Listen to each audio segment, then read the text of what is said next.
General Norstad, I'm only too glad to have the opportunity to welcome you on the fourth session of our NATO Parliamentarians Conference.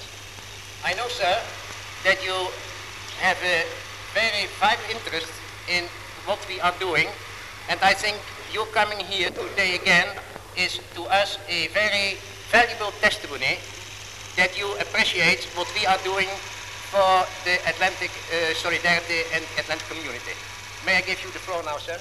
Thank you very much.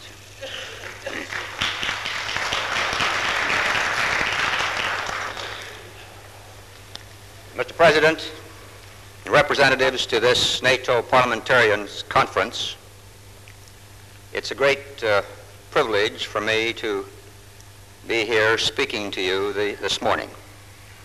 It would be an honor and a privilege under any circumstances and at any time, but I feel that it's particularly so now and perhaps particularly important and useful.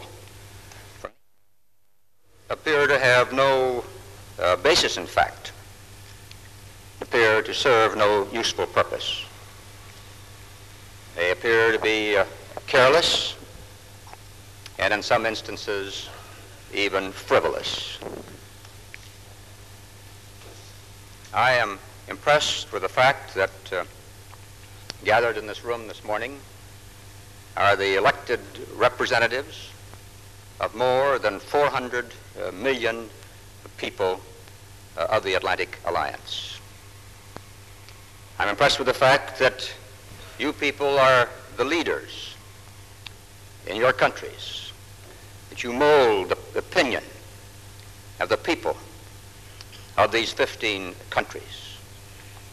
And the success or the failure of this alliance depends today, as it did 10 years ago when it was organized, on the support, on the understanding, on the strength of the people behind it. To this, I would like to refer to the source of the original directive, the original statement of the mission, the purposes and principles that guide all of the activities of this alliance. And I should say, the statement that guides particularly the military activities of the alliance. And I refer to the treaty itself. And if you'll bear with me, I would like to read briefly from the preamble to the treaty and ask you to consider this as a military directive for this purpose.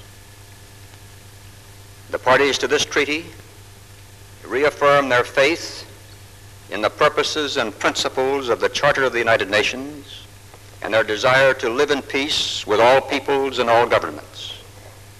They are determined to safeguard the freedom, common heritage, and civilization of their peoples, founded on the principles of democracy, individual liberty, and the rule of law.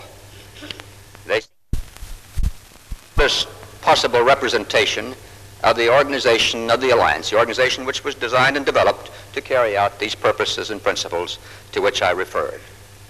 You're familiar with it, with the council, the international staff, that is the government or the political authority of the alliance. From my standpoint, the government of the alliance. You're familiar with the military committee and with its executive agency, the standing group. And you're familiar, of course, with the major subordinate commands of the alliance. I show this chart to represent one particular point that has been of some interest recently. The Council is made up of representatives of your countries. They are representatives of your countries. It is not a single allied authority.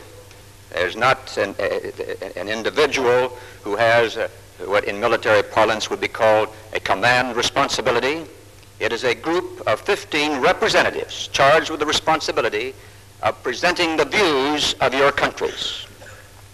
The same is true now the standing group, which is the executive agency of the military committee, begins to shade in to this characteristic or this quality of allied responsibility. They also, however, are representatives of the countries from which they come. I'd point out in recent years that the staff of the Standing Group, well, the representation, of course, comes from the three countries, France, the United Kingdom, and the United States, that the staff of the Standing Group has been broadened, has been extended to include representation from several of the other members.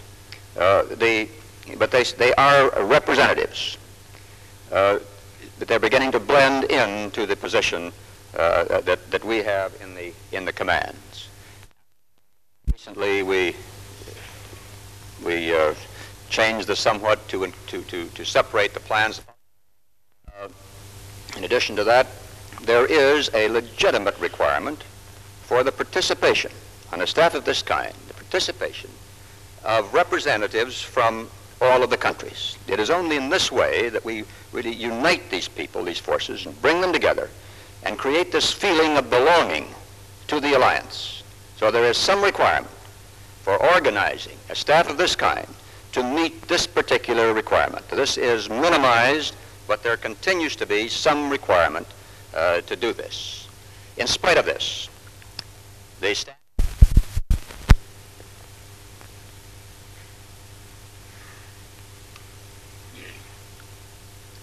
In very broad terms, I've covered a few of the high points of what we are and what we have, and I'd now like to talk about what we have to do, or what we propose to do.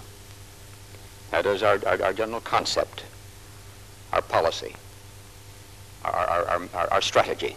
In the first instance, we have gone through a process of evolution in our thinking. As a matter of fact, our thinking right here in this alliance in the course of the last 8 years. Because 8 years ago, we started really on a more or less conventional basis of defense, of a conventional type of defense. And I think we have moved more and more as the years have passed to this principle of the deterrence, the prevention of war, And that, springing directly from the preamble to the treaty, is at the present time the principal mission, the principal task of this alliance, that is to use the forces available to us, the means at hand, to make the maximum contribution to the preservation of peace.